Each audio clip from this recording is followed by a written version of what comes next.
দেশের মধ্যে বর্তমানে শুধু মেটিকুলাস ডিজাইন আর মেটিকুলাস ডিজাইন এবং রাজনৈতিক দলগুলো একে অপরের বিপক্ষে যে ধরনের স্লোগান তারা দেওয়া শুরু করে দিয়েছে, যা মুখেও আনা যায় না। যে 1 2 3 4 অমুকের ড্যাশ মার, এরপর বলতেছে টিনের চালে কাউয়া। প্রিয় দর্শক, এরপর তারা যা স্লোগান দিয়েছে আপনারা জানেন।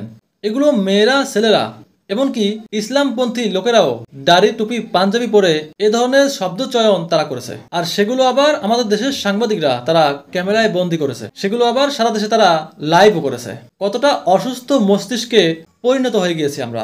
এদিকে আবার একদল শিক্ষার্থী তারা নিজেদের রাজাকার বলে দাবি করতেছে। তারা বলতেছে তোমার বাবা আমার বাবা রাজাকার রাজাকার, তুমিও রাজাকার আমিও রাজাকার।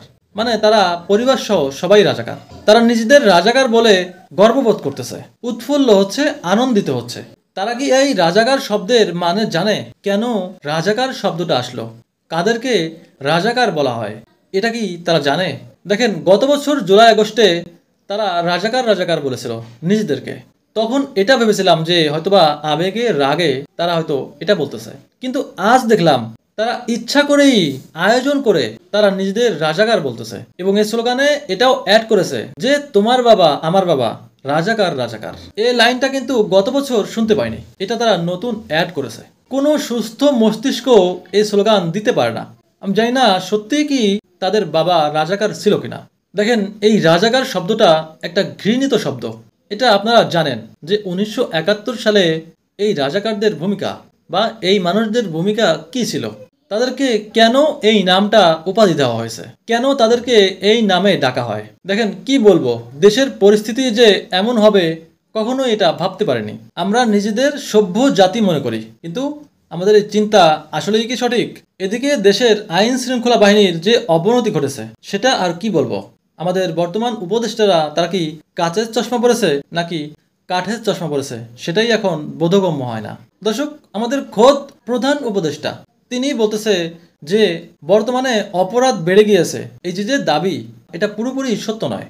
দর্শক, এ কেমন ডিজাইনের কথা? দেখেন, এ কথার কি উত্তর দেওয়া যায়? শুধু এইটুকুই বলবো যে 1971 সালের পর থেকে এই পর্যন্ত আমার মনে হয় দেশের অবস্থা এমন কখনো হয়নি।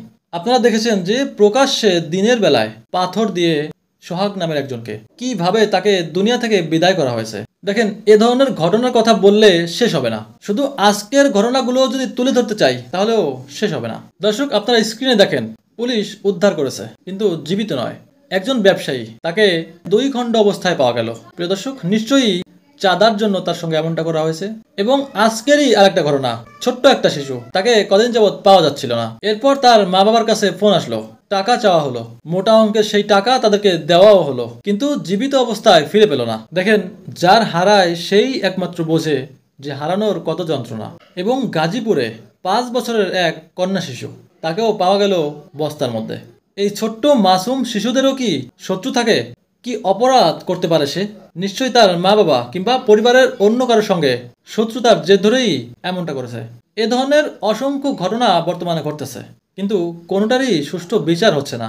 এই অপরাধীদের কি বিচার হওয়া উচিত? কি বিচার হলে আগামীতে এ ধরনের ব্যক্তিরা এসব কাজ করতে 100 বার ভাববে?